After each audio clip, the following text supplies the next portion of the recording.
nous avons décidé de prendre un arrêté municipal pour autoriser tous les commerces de la commune à ouvrir malgré les restrictions en vigueur depuis le deuxième confinement. Nous avons pris cette décision pour plusieurs raisons. D'abord, pour une question de justice. Certains commerçants sont autorisés à ouvrir, d'autres non, pour des raisons qui me semblent relever de l'arbitraire. On sait très bien qu'il y a des risques sanitaires bien moindres dans un institut de beauté ou dans un salon de coiffure que dans une grande surface, par exemple. Ensuite, pour des questions de dignité. Les commerçants, c'est l'âme d'un village, les commerçants, c'est un vecteur social important, et les commerçants, ce sont des gens qui sont habitués à travailler dur pour gagner leur pain, et qui n'aiment pas qu'on les oblige à tendre la main pour une aumône rare en échange de leur fermeture.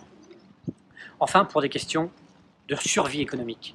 Après le premier confinement, après les restrictions qui ont suivi et qui ont été scrupuleusement respectées par tous les commerçants, leur situation économique pour beaucoup est catastrophique et ils sont en danger de mort.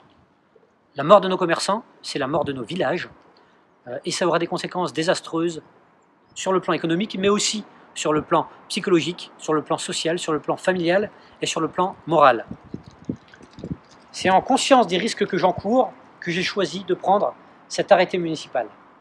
J'estime que c'est mon devoir de maire de soutenir mes commerçants et de les défendre contre un État qui veut les priver de leur liberté, qui veut nous priver de nos libertés. Ce que je demande au gouvernement, c'est un peu de bon sens, c'est de faire confiance plutôt que d'infantiliser, faire confiance aux commerçants, à leurs clients et à leur sens des responsabilités.